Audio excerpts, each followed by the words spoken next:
गांव में ना हमेशा लड़कों को ज्यादा समझा जाता है, लड़कों को ही अपना बोला जाता है, लड़कियों को तो ऐसे ऐसे बोलते हैं कि ये तो शादी होकर इसको तो जाना ही है, इसको क्यों पढ़ा रहे हो या क्यों खेलने के लिए भेज रहे हो। पढ़ते टाइम भी ऐसे बोला जाता था। तो मेरे को हमेशा दिल में ये रहता था कि क्यों लड़कियों के साथ ये भेदभाव क्यों है। उस टाइम हमारी ऐसी हालत थी कि खाने को रोटी तक के लिए भी सोचना पड़ता था। उस टाइम सबसे बड़ी मैं तीनों बहन भाई में मैं ही हूँ, तो मेरी माँ को मैंने काम करते देखा। मैं बहुत इमोशनल हो जाती हूँ। उनके जो काम करते थे खेतों में, हाथों में उनके खून तक आ जाता था। उनको मैंने देखा और मैंने हालात देख के घर पे जब खाना तक नहीं दिया जाता था, तो उस टाइम मैंने सोचा कि मैं ऐसा करूँगी। इतिहास वही रचता है जिसको जमाना मेहनत की हद करने के कारण पागल कह के हंसता है।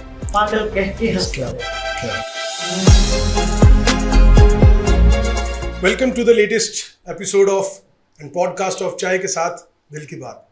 दोस्तों, इस चाय के साथ दिल की बात में हम बात करते हैं ऐसे लोगों के साथ जो जिंदगी में कहीं ना कहीं जिनका सफर रहा है, उन्होंने कामयाबी के आयाम स्थापित किए और एक सक्सेस जर्नी रही।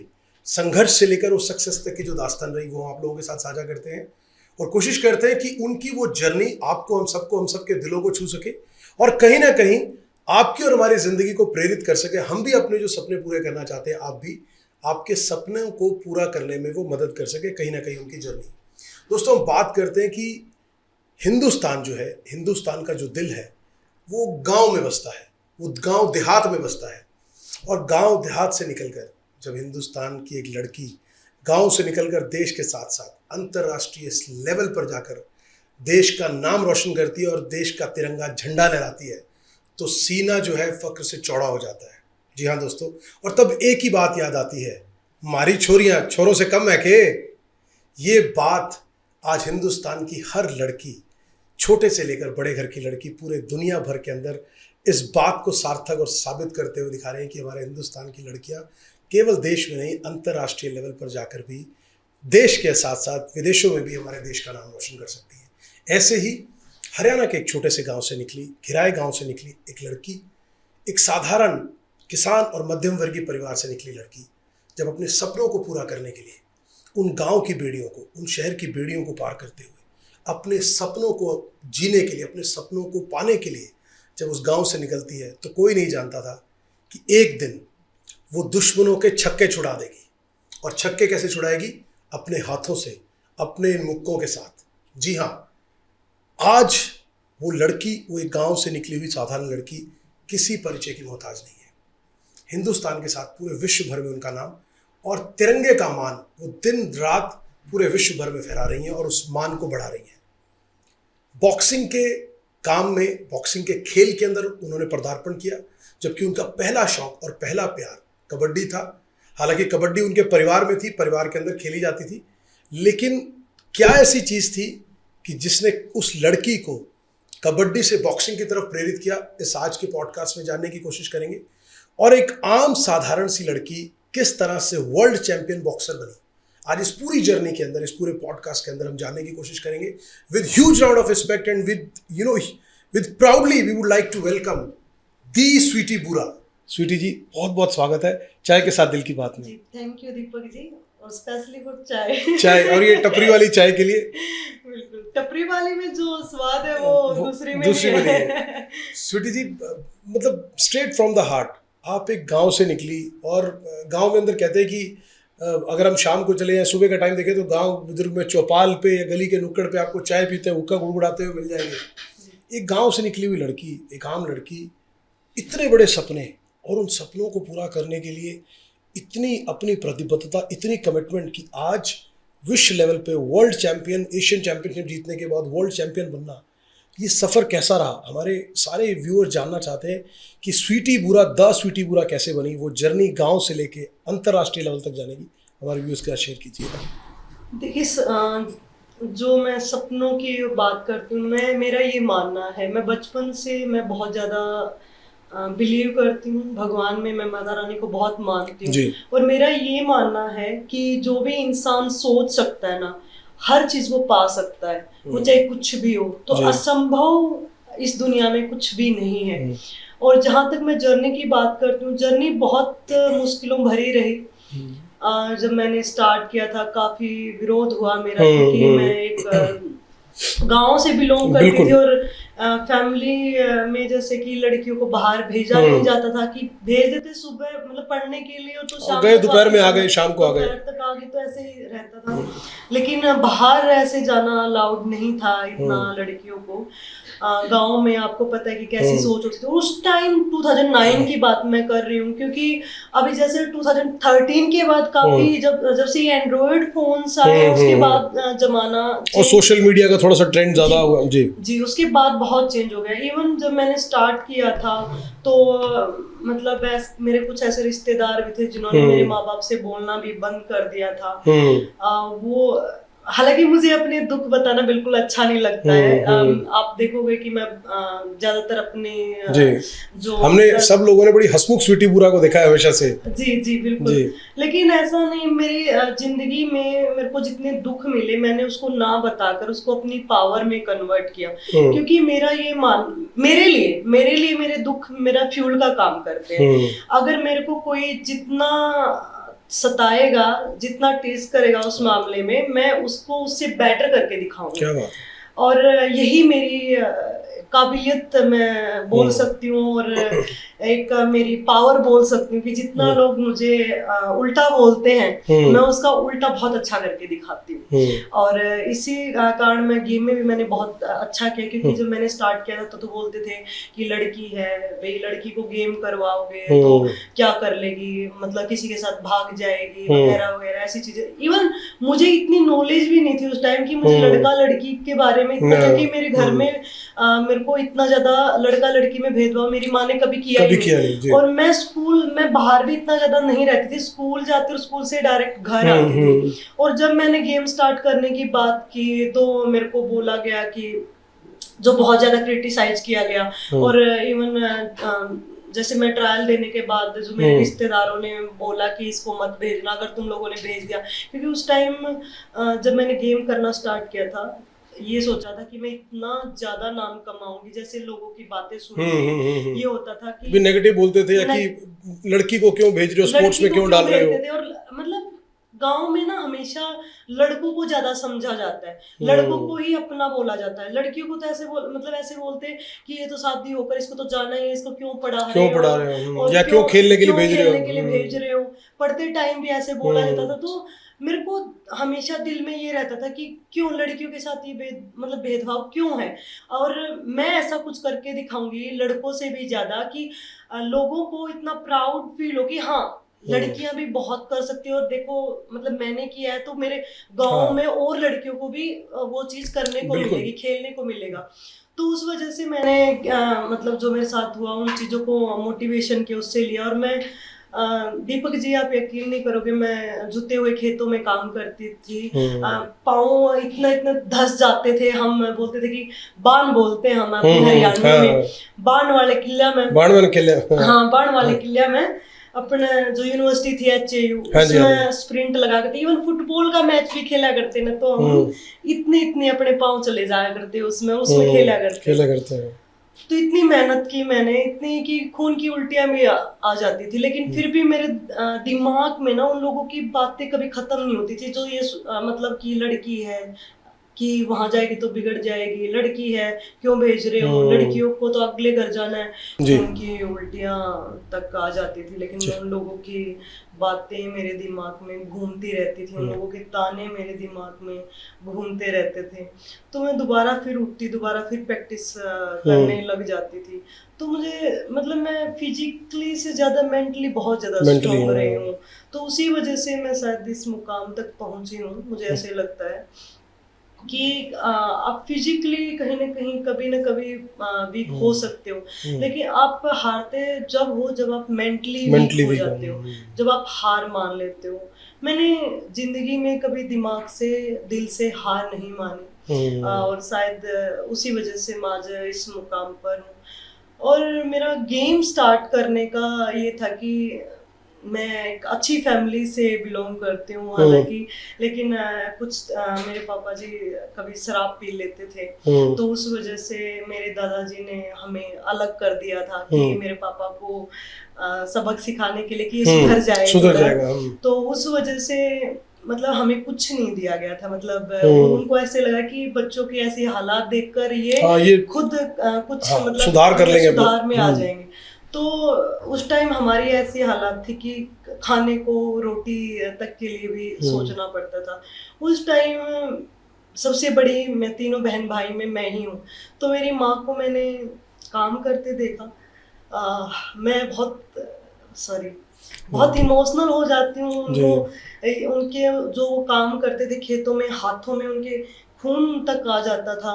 उनको मैंने देखा और मैंने हालात देख के घर पे जब खाना तक नहीं मतलब दिया जाता था, तो उस टाइम मैंने सोचा कि मैं ऐसा करूंगी जी।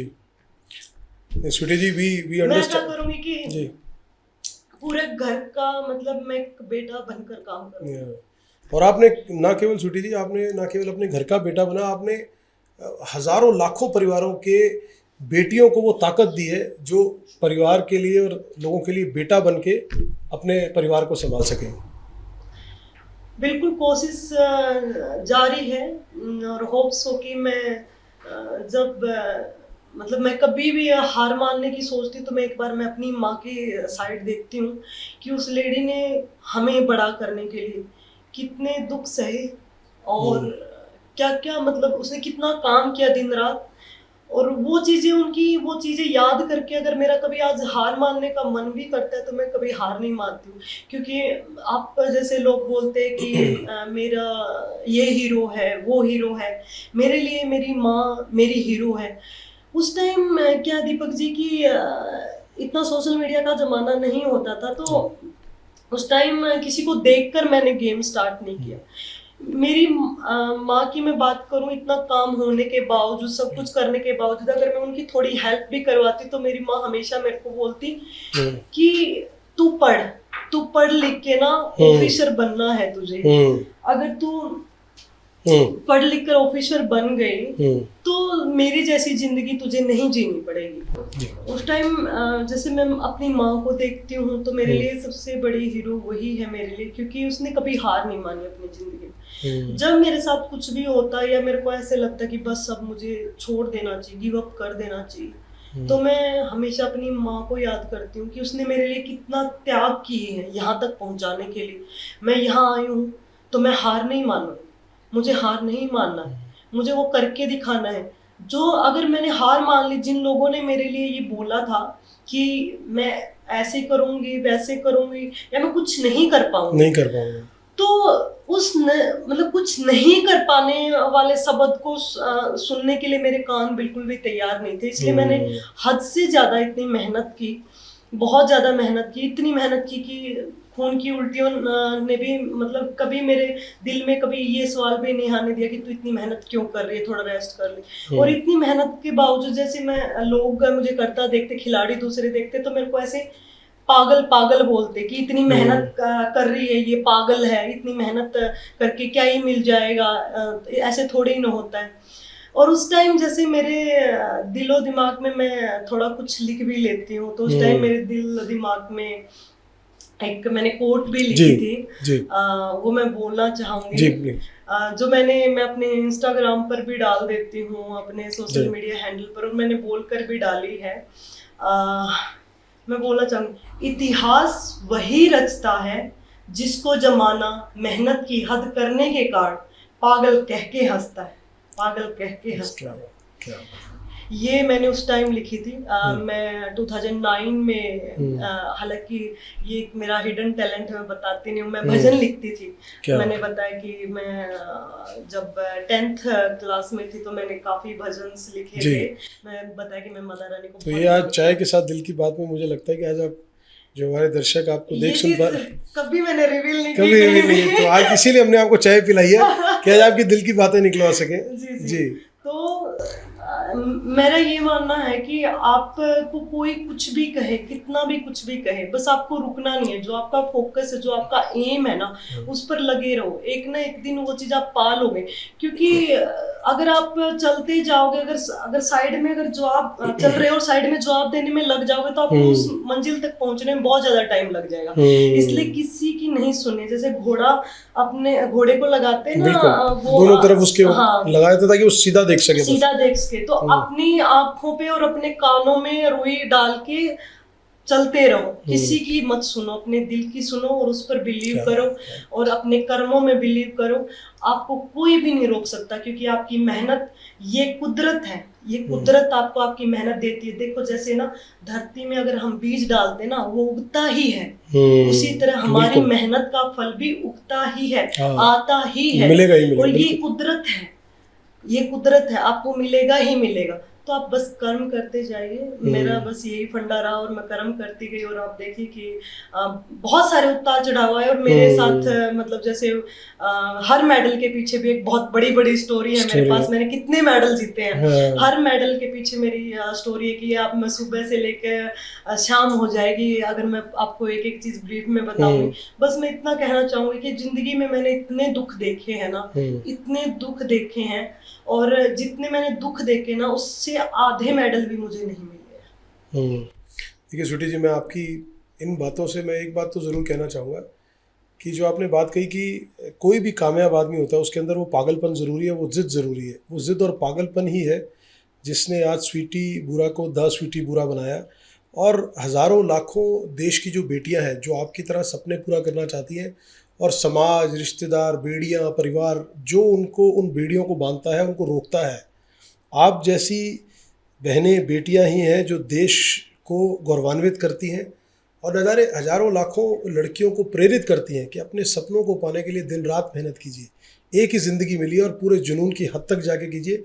और दूसरी बात जो स्वीटी जी आपने कही कि जितने दुख आपने देखे हैं उसके आधे मेडल भी नहीं मिले। मुझे लगता है कि जिस काबिलियत के साथ, जिस शिद्दत के साथ आप मेहनत कर रही हैं, मुझे लगता है क्योंकि ईश्वर सब देखता है और ईश्वर कुदरत ही इंसाफ करती है, तो मुझे लगता है आने वाला टाइम ऐसा होगा कि जब आपके दुखों का अभाव जो है ना उंगलियों पे गिना जाएगा और मेडल्स का जो है वो एक ना बक्सों के अंदर डाल के लाना पड़ेगा। इतने मेडल्स आपकी मेहनत और काबिलियत से मिलेंगे और ऊपर वाले की नज़र से मिलेंगे। तो हम दुआ करेंगे कि स्वीटी बुरा ना केवल वर्ल्ड चैम्पियनशिप साल दर साल इसी तरह देश का प्रतिनिधित्व करें, लगातार मेडल जीते और हमारे देश की बहनों बेटियों को इसी तरह प्रेरित करती रहे। स्वीटी जी, एक बात मेरे और दिमाग में आती है कि गांव से होने के बाद परिवार की रजामंदी थी या नहीं थी, लेकिन आपका, जहाँ तक मेरी जानकारी है, आपके परिवार में पारिवारिक तौर पर जो खेला जाता है वो है कबड्डी।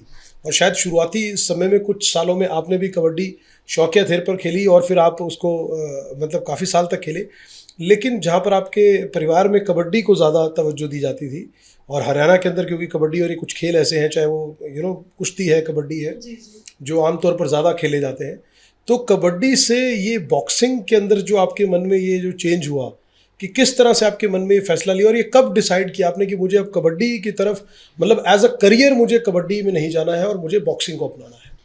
देखिए, मैं कबड्डी खेलती थी गांव में, जैसे शौकिया तौर पर, और फिर जैसे आजकल तो बच्चे फोन में लगे रहते हैं, तो हम क्या कि फिजिकल वर्कआउट करते थे तो कबड्डी खेल लेते थे। तो आजकल बच्चे गेमिंग करते हैं फोन में, तो हमारे लिए कबड्डी खेल था। तो उस टाइम जैसे खेलते खेलते खेलना शौक जैसे हो जाता है, मतलब प्रोफेशनली मुझे गेम करना है जी, तो प्रोफेशनली गेम करना है, इसका मैंने डिसाइड किया। ये 10th के बाद जैसे पापा ने बोला मेरे को कि आप बीटेक कर लो, क्योंकि मैं पढ़ने में अच्छी थी, तो इंटेलिजेंट थी, तो पापा चाहते थे कि मैं बीटेक करूँ, इंजीनियरिंग, मतलब इंजीनियर बनूं आगे जाके, क्योंकि आपको पता हर माँ बाप का सपना होता है कि उनका बच्चा पढ़ लिख के, बिल्कुल, और आपको पता है कि इंजीनियर की काफी हैंडसम सैलरी होती है तो सभी यही चाहते थे। तो फिर काफी उस टाइम ट्रेंड भी चला हुआ था कि डॉक्टर इंजीनियर बन रहा था। तो उस टाइम मेरे को पापा ने बोला, मैंने बोला कि नहीं पापा मुझे बस खेलना है, मुझे प्रोफेशनली गेम ही करना है। तो मेरे पापा ने मेरे को बोला कि अगर प्रोफेशनली गेम ही करना है तुम्हें तो फिर तुम ऐसे मतलब एक कबड्डी खेलो, क्योंकि कबड्डी में टीम गेम है। अगर आप अच्छा कर रहे हो तो भी मतलब हार सकते हो, और अगर आप बिल्कुल बेकार खेल रहे हो तब भी आप जीत सकते हो। इसका फायदा भी और नुकसान भी है बिल्कुल। लेकिन टीम गेम में आप मतलब दूसरे के वजह से हार भी सकते हो बिल्कुल। और अगर आपके अंदर काबिलियत, आपकी जो काबिलियत है वो नहीं दिखती because it's a team game overall. जी तो फिर पापा ने मुझे बोला कि अगर गेम ही करना तो इंडिविजुअल गेम करो, तो वो ज्यादा बेटर रहेगा। तो इंडिविजुअल गेम उस टाइम बॉक्सिंग और अपनी रेसलिंग अपने हरियाणा में तो यही खेला जाता है। तो बॉक्सिंग मुझे इसलिए इंटरेस्टेड लगता है, पापा को भी बॉक्सिंग पसंद था, क्योंकि मैं एक मेरे को अभी किस्सा याद आता है कि मैं जैसे बचपन में बड़की दाढ़ी होती है ना, उस पर झूला झूल रही थी पकड़कर हाथों से, तो मैंने हाथ तुड़वा लिया था अपना, उसमें मेरे को फ्रैक्चर हो गया था राइट हैंड में। तो मेरे को पापा ने देखा, तो जैसे मैं स्कूल टाइम की बात बताती, स्कूल टाइम के मैं बोलती बहुत कम थी, अब जैसे मैं बोल लेती हूँ, उस टाइम मैं बोलती नहीं थी इतना, लेकिन अगर किसी के साथ कुछ गलत होता देख के और या मेरे से कोई हेल्प मांगने आता तो मैं तो उसकी मदद करने के लिए आगे चली जाती, और मैं बोलती भाई इसके साथ ऐसे मत करो। और लेकिन अगर वैसे नहीं मानते, मेरे से बहस नहीं की जाती, तो फिर मेरे मुक्के चलते थे। तो ये शौक बचपन से ही था। तो मुझे सबसे ही बॉक्सर बोलते थे। और जब मैंने बड़की दाढ़ी से लटक कर जो मेरा हाथ टूटा, तो हाथ टूट गया था, तो पापा ने बोला कि अब बन ली तू बॉक्सर। तो मुझे ऐसा लगे बचपन से ही मेरे को बॉक्सिंग का वो था, और पापा भी मेरे को बॉक्सिंग में डालना चाहते थे। और उस टाइम जैसे साईं के जैसे पता किया था हमने कि हम प्रोफेशनली अगर प्रैक्टिस करना चाहे तो कहाँ कर सकते हैं। तो साईं में हमें जैसे न्यूज़पेपर में बहुत आती थी कि साईं में बच्चों को तैयार किया जाता है। तो वहाँ मेरे गांव के कुछ लड़के भी थे साईं हिसार में। तो वहाँ पता क्या, साईं एक एकेडमी है जहाँ बॉक्सिंग की ट्रेनिंग दी जाती है, स्पोर्ट्स अथॉरिटी ऑफ इंडिया की, उनका हुआ है ये। अपनी जो भारत सरकार है ना, उसके द्वारा मतलब चलाए जाते हैं ये। इसमें हॉस्टल की सुविधा भी रहती है। तो हिसार में आपने एडमिशन लिया फिर? जी, हिसार में मैं प्रैक्टिस करने के लिए गई, और वहाँ मैंने ट्रायल्स दी, और इतना जोश था ना दीपक जी। मैंने पहले दिन जब ग्लव्स डाले, वो काफी मतलब टाइम से वो लड़की प्रैक्टिस कर रही थी, उस लड़की को मैंने नॉकआउट कर दिया था पहली बार ग्लव्स। और फर्स्ट डे ऑफ जब ट्रेनिंग में आप गए? बिल्कुल फर्स्ट डे ट्रायल्स लिए थे हम। और ट्रायल्स की जिंदगी में मैंने पहली बार डाले थे। और ट्रायल्स में चित कर दिया उसको? ट्रायल्स में ही मैंने, जैसे क्या होता है कि वो लड़की काफी ट्रेंड थी और मैं तो बिल्कुल नहीं, मैंने ग्लव्स ही पहन लिए, पहली बार डाले थे। और जैसे एक नॉर्मल बॉक्सिंग होती है और एक प्रोफेशनली तो बिल्कुल अलग होती है। तो मैं गई हूँ, जैसे बॉक्स किया कोच ने, तो हम दोनों मतलब लड़ने लग गए। तो उसने मेरे मुंह पे इतने मारे, मेरा लाल मुंह हो गया, मेरे को दिख तो रहा नहीं कुछ भी, क्योंकि वो तो बॉक्सर थी, धम धम धम धम एक के बाद एक मारी जाए। और मैं जैसे राउंड खत्म होता है, मैं बैठती हूँ, मेरे भाई आके मेरे को, जैसे मैं बहुत मैं जैसे बहुत ज्यादा वो रही हूँ ना दबंग, जैसे कि सबको ये करके बोलते थे, सब डरते थे कि बहुत पावरफुल है। तो फिर ऐसे मेरा भाई बोलता है, हाँ दिखा दे तेरे दिन मत आ रहे, मारे तो बहुत, बोला हरियाणवी में बोला कि मारे तो बहुत मारा है, इसको मार के दिखा दे जब मानो तूने। मेरे को इतना गुस्सा आया, भाई ये तो बेइज्जती हो रही है। तो फिर ना जैसे वो लड़की सामने आई, मैंने ऐसे घुमा के उसको ना पेट में मारा इतना जोर से। अब पता चला कि इसको अपर कट बोलते हैं, तो पता नहीं था क्या, देसी घुसन मारा मैंने उसको, तो लेटाना था उस टाइम मार के जी। वो मैंने उसको इतना जोर से पेट में मारा, क्योंकि लड़ाई में तो ऐसे ही पेट में मारते हैं। मैंने वही दिया उसको अपना, और वही वो लड़की नॉकआउट हो गई। और उस टाइम कोच ने, मेरे मामा जी गए थे ट्रायल में हम मेरे साथ, तो उन्होंने उनको बोला कि एक दिन आपकी बेटी वर्ल्ड लेवल पर आपका नाम करेगी। जैसे हमने इसका खेलना देखा, जिसने पहली बार ग्लव्स पहने हैं, तो मैं आपको लिख कर देता हूँ, ये प्रैक्टिस करेगी ना तो ये वर्ल्ड लेवल पर नाम करेगी। राज सिंह सर ने ये बात बोली, और वो बात गलत नहीं थी, वो तो अभी तो शुरुआत है वर्ल्ड लेवल पर। आपने न जाने कितने कितने मेडल्स अभी देश के लिए जीतने हैं और हम लोगों को और इतने सेलिब्रेट करने के मौके देने। तो हम तो उम्मीद करते हैं कि वो जो आपके कोच साहब ने बात कही थी वो साल दर साल पूरी होती रहे और हमें जो है ना लड्डू खाने को मिलते रहे और खुशियाँ मनाने का मौका मिलता रहे। जी बिल्कुल, उम्मीदें यही हैं और इसी के लिए इतनी मेहनत कर रहे हैं दीपक जी। हम एक दिन में 8 घंटे 12 घंटे तक प्रैक्टिस करते हैं और मैंने बताया कि मैं पागल हूँ मेहनत के मामले में, तो मैं बहुत ज़्यादा एक्स्ट्रा काम करती हूँ। अपने जो ट्रेनिंग का टाइम रहता है हमारा 6.5 से 7 घंटे कैंप का ट्रेनिंग का टाइम रहता ही है और उससे अलग हम खुद की भी इंडिविजुअल ट्रेनिंग करते हैं। तो हमारा 12 घंटे के करीब भी काम हो जाता है और 8 घंटे का तो हमारा रहता ही रहता है। मतलब ऑन एन एवरेज 8 घंटे की प्रैक्टिस आप एवरीडे करते हैं? बिल्कुल बिल्कुल। ऑक्सीजन रहता तब हम ज्यादा टाइम की करते हैं, 12 घंटे की कर लेते हैं। ओके। और 8 घंटे में क्या है, मतलब स्ट्रेंथ ट्रेनिंग हो गई, बॉक्सिंग हो गई, उसमें सब कुछ ओवरऑल? जी सब कुछ होता है उसमें। हमारा शेड्यूल रहता है कि एक टाइम जैसे वेट ट्रेनिंग हो गई, एक टाइम बॉक्सिंग का काम हो गया, जैसे बैग्स वगैरह भी होते हैं, पैडिंग वगैरह भी, बहुत मतलब वैरायटी ऑफ ट्रेनिंग है। मतलब उस 8 घंटे में आपने स्प्लिट ओवर करके कि भी 2 घंटे हमने बॉक्सिंग ट्रेनिंग करनी है, 2 घंटे में। ओके। स्वीटी जी, एक इंटरेस्टिंग क्वेश्चन पूछते हैं कि एक इंटरेस्टिंग क्वेश्चन मेरे माइंड में आ रहा है। बॉक्सिंग के अंदर आपने जो है ना, जो ये आपके रिंग्स होते हैं, रिंग्स में तो आपने बड़े विरोधियों को बड़ा धराशायी किया। कभी पर्सनल लाइफ में भी किसी को पंचेस मारे और उसको धराशायी कर दिया हो? पर्सनल लाइफ में किसी से झगड़ा हुआ, कोई ऐसा वाकया याद आता हो? बहुत बार किया। अच्छा, बहुत बार हुआ? मतलब 6-7 तो शौक की तो बहुत बार थी, बड़े होने के बाद 2-3 बार हुआ है। अच्छा। और जैसे बचपन में मैं बताया कि लड़ाई ऐसे हो जाती थी। एक जो क्लास का मॉनिटर था लड़का, वो क्या करता अपनी जैसे दुश्मनी बोल, बच्चों में तो क्या किया रंजिश निकालने के लिए कि मैं इसको खड़ा कर दूंगा, इसको खड़ा कर दूंगा। तो वो क्या करता कि वो बच्चों को पिटवाता था और उसने एक बार मतलब टीचर से पिटवाता था। हाँ, टीचर से पिटवाता, शिकायत लगा के। हाँ, उसको बोलते कि आप चेक करो इसके क्यों आंसर, जो जैसे बोल देते तो चेक करता, तो आंसर ठीक भी होता तो भी गलत बताया था। हाँ। उठा देता था और उनसे टीचर से पिटवाता था।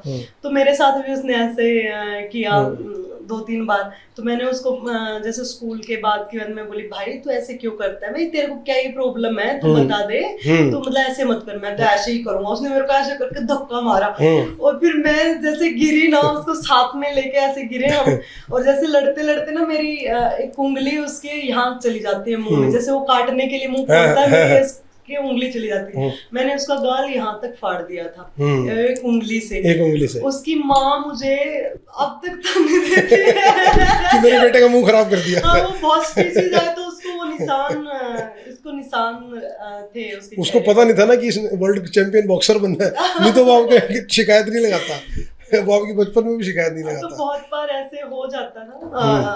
मैं बेवजह किसी से वो नहीं करती हूँ, लेकिन जब चीजें बहुत ज्यादा हो जाती है तब मैं अब तो बहुत समझदार हो गए हैं। अब तो बहुत ज्यादा हो जाती है, जब बहुत ओवर हो जाता है। देखो पिट के तो आएंगे नहीं दीपक जी, है ना? मार तो खाई नहीं जाएगी, है ना? तो ऐसे कि कोई मारने लग जाए, मार तो खाई नहीं जाएगी। सामने 10, फिर तो हाथ उठाना ही पड़ेगा। नहीं, 10 हाथ का 10 से 15 लोग भी होंगे ना, कोई फर्क नहीं पड़ता। मारेंगे तो हम भी मारेंगे, भाई ये है। अगर पिट के तो नहीं आया जाएगा, बेवजह नहीं पिटा जाएगा, है ना? अगर वजह है तो हम कोई ऐसा काम करते हैं कि जिसमें वजह बने कि हम बिल्कुल सही।